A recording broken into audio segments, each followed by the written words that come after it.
وذكر فإن Nabi الذكرى bersabda, "Idza ataita وما خلقت الجن والإنس إلا ليعبدون."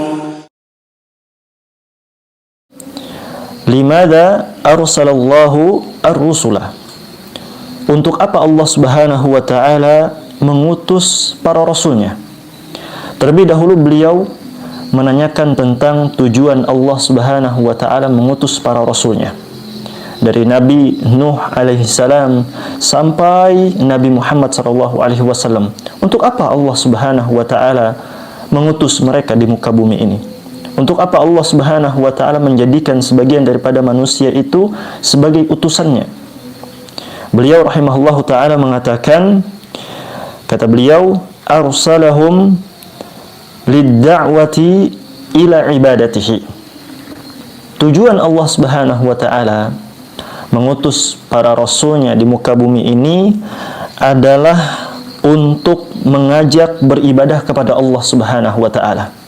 Inilah tujuan Allah Subhanahu wa taala mengutus para rasul. Dari Nabi Nuh alaihi salam sampai Nabi yang terakhir yaitu Nabi Muhammad sallallahu alaihi wasallam, tujuan mereka diutus adalah untuk mendakwahkan manusia, untuk mengajak manusia mentauhidkan Allah Subhanahu wa taala. Wa nafyu syirki anhu, dan menafikan kesyirikan. Ya, melarang manusia untuk atau memberikan peringatan kepada manusia untuk tidak menyekutukan Allah Subhanahu wa taala dengan sesuatu apapun. Inilah tujuan diutusnya para rasul. Walaupun syariat yang mereka bawa itu berbeda-beda, akan tetapi dakwah mereka satu. Dakwah mereka sama, yaitu mengajak manusia untuk mentauhidkan Allah Subhanahu wa taala semata dan tidak menyekutukan Allah Subhanahu wa taala dengan sesuatu apapun. Ini tujuan Allah Subhanahu wa taala mengutus para rasul. Qala ta'ala, dalilnya adalah firman Allah Subhanahu wa taala, "Wa laqad ba'atsna fi kulli ummatin an i'budullaha wajtanibut taghut." At-taghut asyaitanu ad-da'i ila ibadati ghairillah. Dalam Quran surah An-Nahl ayat 36 kata Allah Subhanahu wa taala, "Wa laqad ba'atsna fi kulli ummatin." Sungguh telah kami utus seorang rasul pada tiap umat-umat. Jadi setiap umat Allah Subhanahu wa taala mengutus rasul. Umat ini Allah utus rasul, umat itu Allah Subhanahu wa taala utus rasul, ya. Tujuannya untuk apa? An i'budullaha wajtanibut taghut. Untuk menyerukan manusia, sembahlah Allah Subhanahu wa taala dan jauhilah taghut. Dan di sini beliau menyebutkan at-taghut, yang dimaksud dengan taghut adalah asyaitanu ad-da'i ila ibadati ghairillah.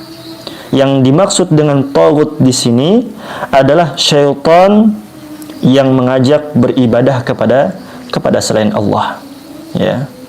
Jadi sesembahan selain Allah Subhanahu wa taala atau orang yang mengajak kepada selain Allah Subhanahu wa taala itu dinamakan dengan taghut. Ya. Inilah tugas para nabi para rasul sallallahu alaihi wasallam, para rasul alaihi wassalatu wassalam yang Allah Subhanahu wa taala sebutkan di dalam Quran surah An-Nahl ayat 36. Wa qala sallallahu alaihi wasallam, dan Nabi sallallahu alaihi wasallam bersabda, kata beliau, "Wal anbiya'u ikhwatun." Para nabi itu bersaudara. Wa dinuhum wahidun, dan agama mereka itu satu. Yang dimaksud dengan agama mereka itu satu di sini adalah bahwa dakwah mereka itu sama.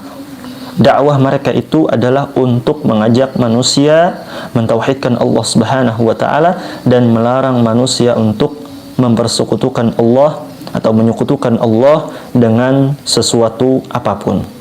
Ini agama mereka sama, agama mereka satu. Hadis ini diriwayatkan oleh Al-Bukhari dan Muslim. Nah, ini setelah beliau menyebutkan tentang Tujuan Allah Subhanahu wa taala mengutus para rasul yaitu untuk mendakwahkan tauhid, untuk melarang manusia melakukan kesyirikan kepada Allah Subhanahu wa taala.